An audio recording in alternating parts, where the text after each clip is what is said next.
Bonsoir Loïc Delamornay. On parlait hier avec vous du relatif bon bilan de David Cameron en matière d'économie. Eh bien, l'une des illustrations de cette vigueur retrouvée, c'est le dynamisme de Londres. Désormais, la capitale talonne Paris. Oui, Julien, c'est vrai. Alors, il y a une vraie bataille de chiffres entre Paris et Londres. On ne va pas rentrer dans le détail de ce soir, mais c'est vrai qu'il y a encore quelques années, Londres était loin derrière la capitale française. Et puis, elle a rattrapé son retard. Et aujourd'hui, Londres talonne Paris, la dépasse peut-être pour devenir la capitale la plus visitée, la plus touristique au monde. Alors, comment l'expliquer? Sans doute pas par la météo. On ne vient pas ici pour la promesse d'un grand soleil, mais pour le dynamisme de la ville. Très grande offre culturelle, pour le shopping aussi, avec des magasins ouverts le samedi et tout le dimanche. Allez, on vous emmène faire ce tour de la ville avec des touristes français que nous avons rencontrés dans ce reportage avec Christophe Aubert. Pour visiter Londres, il faut d'abord choisir sa couleur. Entre le rouge des bus ou le noir des taxis, ce groupe de Français a tranché. Ce sera une visite privée dans un vénérable black cab. Le cab, oui, c'est vraiment la voiture emblématique de Londres, ça. On a de la place pour... On est en vis-à-vis, donc on peut pourrait parler. presque prendre un thé.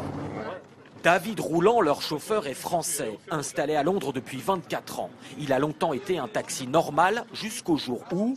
Il y avait de plus en plus de demandes par les francophones qui voulaient en fait découvrir Londres différemment. Depuis 2-3 ans, en fait, je fais que des tours touristiques, ça devient de plus en plus demandé en fait. Les Français aiment leur République, mais ils adorent la monarchie anglaise. Direction incontournable, Buckingham Palace.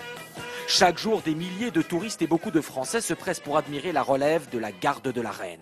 C'est beau, hein. C'est beau, Qu'est-ce que tu veux? Il y a de la classe quand même. Ah, il y a de la classe, hein. Direction Westminster, le cœur du Londres historique avec le Parlement et l'icône de la ville, Big Ben bien sûr.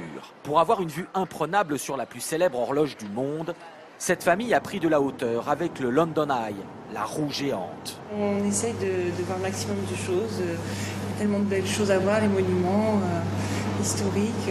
Le fait que ce soit fermé, je pense que c'est plus rassurant, sécurisant. Moi, pour être un peu sujette au vertige, là, ça ne fait pas du tout la même impression.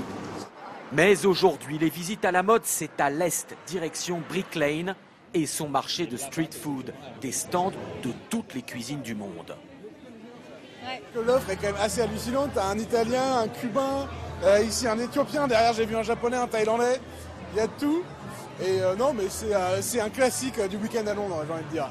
Les plus courageux resteront le soir dans le quartier voisin de Whitechapel pour des tours en français sur les traces sanglantes de Jack l'Éventreur. Vous me suivez, on va couper ensuite dans un petit coupe-gorge, c'est le cas de le dire.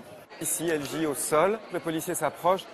Un détail assez important, c'est que donc le visage est terriblement mutilé, il lui a arraché la lèvre inférieure. Détail assez important, c'est que donc le visage est terriblement mutilé, il lui a arraché la lèvre inférieure. Je savais que c'était atroce, mais j'avais pas tous les détails de chaque meurtre, surtout la dernière. C'est vraiment ça aussi que je vais retenir. Ceux trop choqués pourront revenir à Theatreland, le quartier des comédies musicales. Ici, depuis 30 ans, un spectacle est devenu la plus grande comédie musicale de l'histoire. Une histoire française, Les Misérables.